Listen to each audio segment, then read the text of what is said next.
and we're waiting for Al Jackson. I'm not sure if we're going to get and Al. There's Al. There he is. Look at him. And he's there he is. Al, we were just on brand. looking at your pictures because you dressed up as LL Cool J on your show, The Daily Blast Live. Mm-hmm. I did. Oh, it's awesome. And you've got a Dookie rope on right now.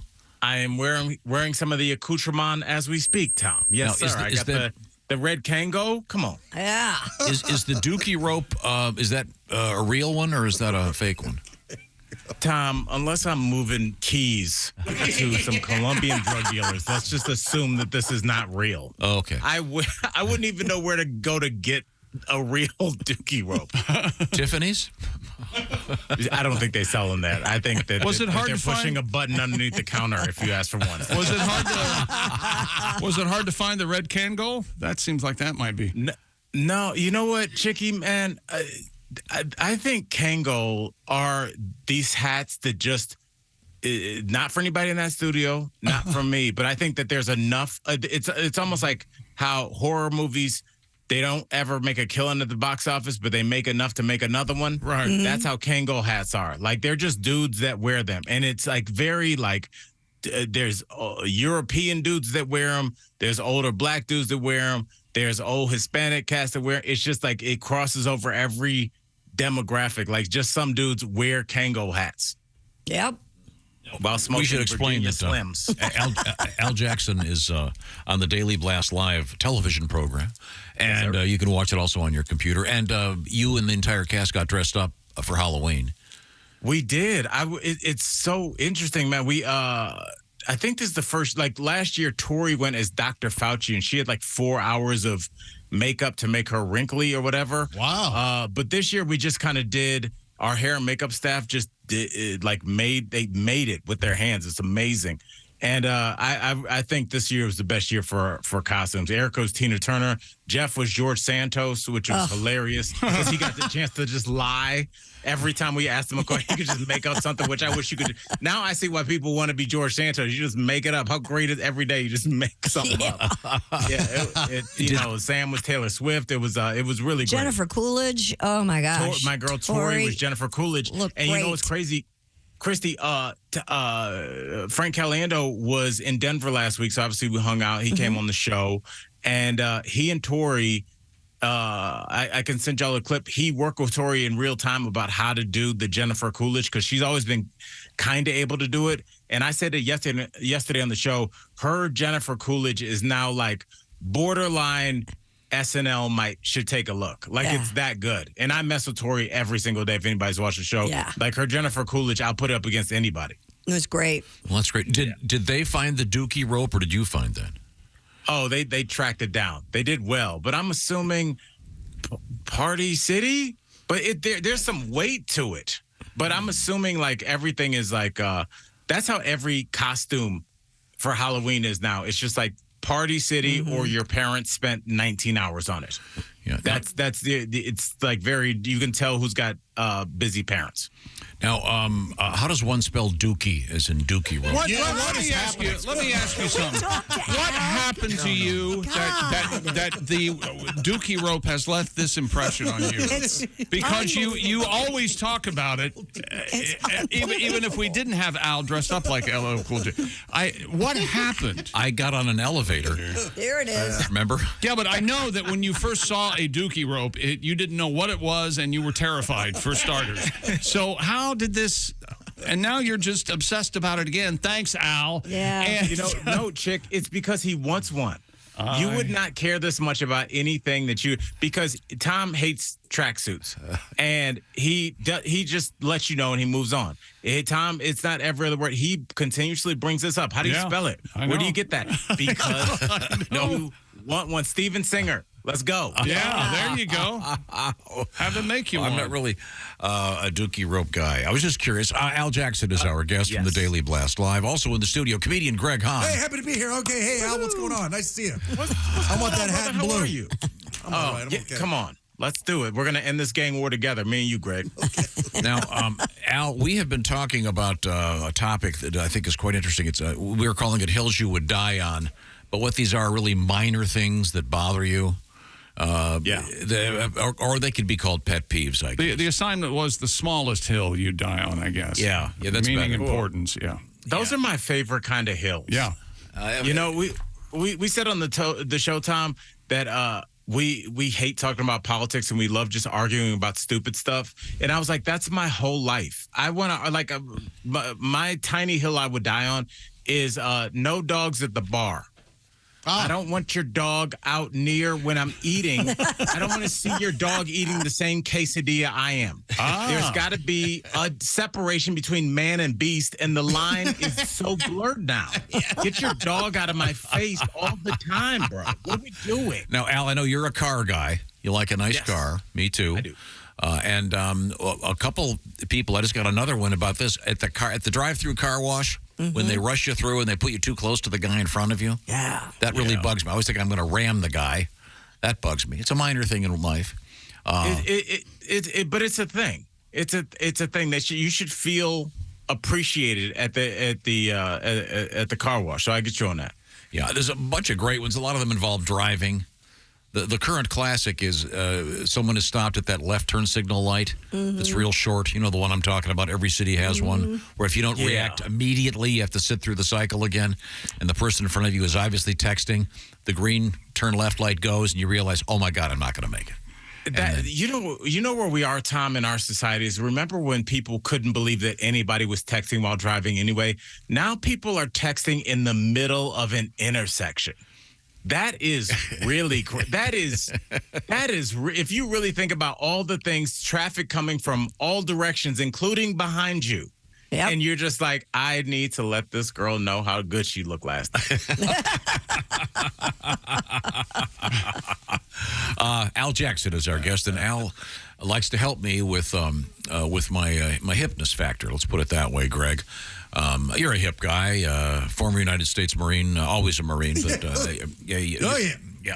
but we're hip, baby. Al, give me some language, and let me help get myself hipper. What have you got for me today? All right, Tom, we're gonna just because you are so focused on the Dookie rope, and really quickly, the spelling is, as far as I know, Dookie.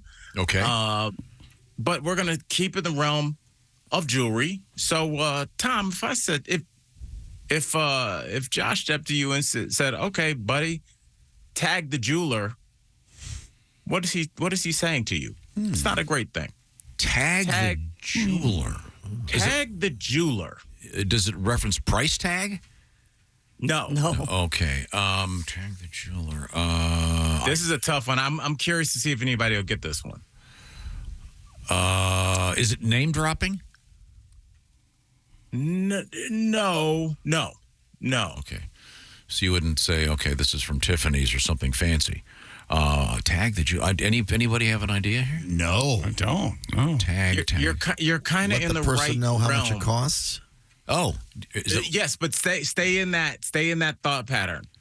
Why wouldn't you tag the jeweler on Instagram? Oh, because it's actually cheap, but you. Yes, sir. Yes, gotcha. And that's how you call people out for having a fake Rolex, Gotcha, or fake anything. You just go, all right. Well, why didn't you tag the jeweler in the post? Yeah. Isn't that crazy? That like the little things of how like you can't even get away with lying anymore. You can't buy a fake Rolex because you're broke and you still want to fake it.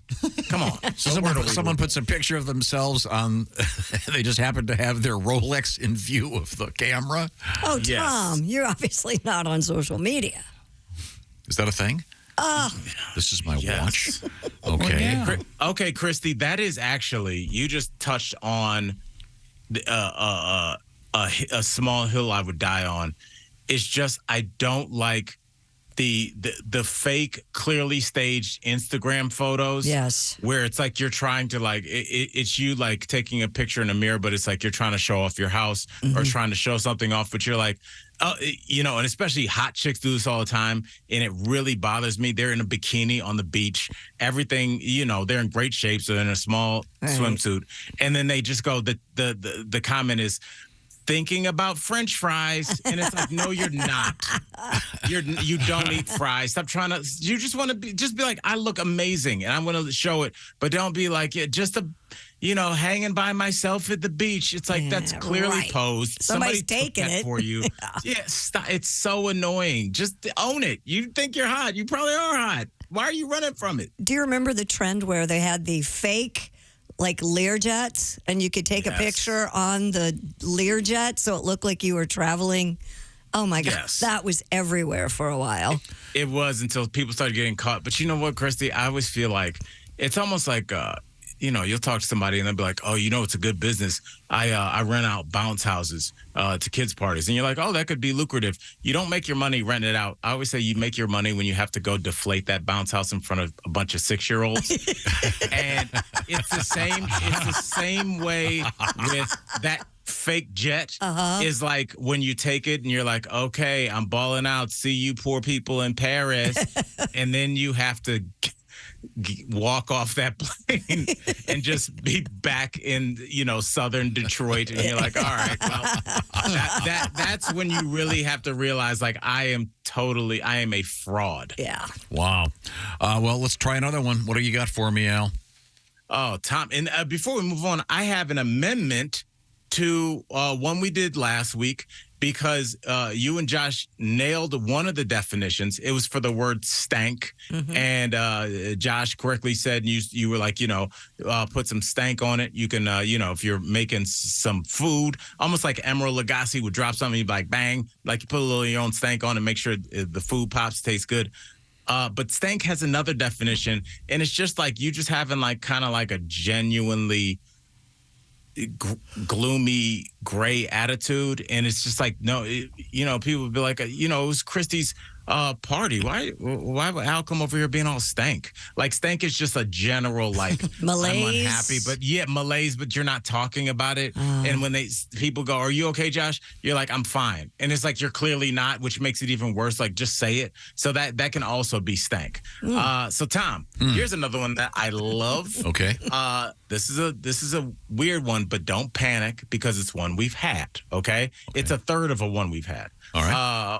How would you use the phrase "stan rent-free"? Stan like rent-free. A man's name. Okay, I know a stan is a super fan, right? Like an annoying super fan. Oh, I didn't know that. Oh, that's interesting. Yeah, well, we had that one a couple of years ago. Stan rent-free.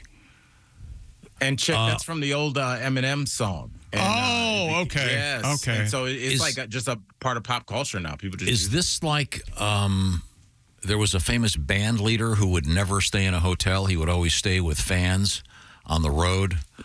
Famous accordion player. I would never do that. Frankie. We were almost on track there for a bit, weren't we? You know this one. This one. Jake, the bigger question is, what if the answer was yes? This is this one. Al, the great Frank Yankovic, he would famously stay at his fans' houses when he was on the road. Have home cooking, and so is that what it means? Stand rent free. I'll wait to listen to the podcast about when he was murdered. I would never. No, I've stayed at fans' house. Let me stop lying. It is not. It doesn't. When would you use the phrase rent free? So you know what stand means. When would you use the phrase rent free? You're staying at someone else's house. Oh, is this like an Airbnb thing? No, this is more of like a metaphysical, like a mental thing. Yeah, I don't exactly remember. Rent free is like I didn't do anything. Is it? I didn't really do anything to get into that person's head, but I'm in there. Yes, that's it. Yeah, just like just the tail end of it, you nailed it. It's just like you're just So you would say stand rent free. They always say like if you ain't got no haters, you ain't popping. And that just means that, if somebody's like, if they'll be like, Christy, did you see what that woman wrote about you on Facebook? You'd be like, oh, she's a stan rent free. Just meaning like she's a fan and she's mad because I'm in her head all the time. Wow. That's weird. Wow, you're so right. It's just like, so you just be like, oh, he's a stan rent free. Don't worry about it. He posts all the time, but it's because they secretly love me. Well, it's getting harder and harder to communicate with people. Tom, you're actually getting a lot of these, which, let's be honest, no one saw that coming. No. We sure didn't. You're exactly right. Well, thank you very much. Al Jackson is our guest. Al is one of the featured performers, of course, on the Daily Blast Live. DBL. Check it out Monday through Friday. Al dressed as LL Cool J. Yes. With the Kangol and the Kangol? were you wearing like a leather jacket and leather pants? Oh yes, I have it in the back. I was going to wear it right now, but it is hot. It's like putting on the Goodyear blimp. It's just all thick, old school, that 80s leather that you could only buy in like Vegas. Sure. Yeah. That thick leather, and it just like. But I kept it. I don't know if they're gonna make me pay for it, but I'm keeping that. That was just my next question. Did you get to take home all the props? Yeah, I'm currently wearing it right now. Yeah. I am. Look, I don't know if I told you back when I used to tour with Bill Bellamy, back when I was still drinking. My MO was, Bill would always go to a nightclub after the show, and we'd be in VIP, and I was broke. So what old Al would do, while everybody's partying, about 1:50 a.m., everybody's drunk. I don't know if you guys know this, but a fifth of any kind of alcohol fits in your front jean pocket. Try it, my friends. So I would take 2/5, like bottles you would buy at like wine and spirits. Yeah. And I would stuff them in my front pocket, put a shirt, just tuck my shirt out over it and just walk out. And in the morning, I would have my own little VIP section. Wow. Yeah, just walk out with it. That's been my theory throughout life. Just wear it and no walk one's out. going to say, well, Al certainly is dressing left. That's quite impressive. Yeah, exactly. Nice baggy hog, TLC. Chief. Thanks, Al. Al Jackson, ladies and gentlemen, coming Hey, up. I love y'all. We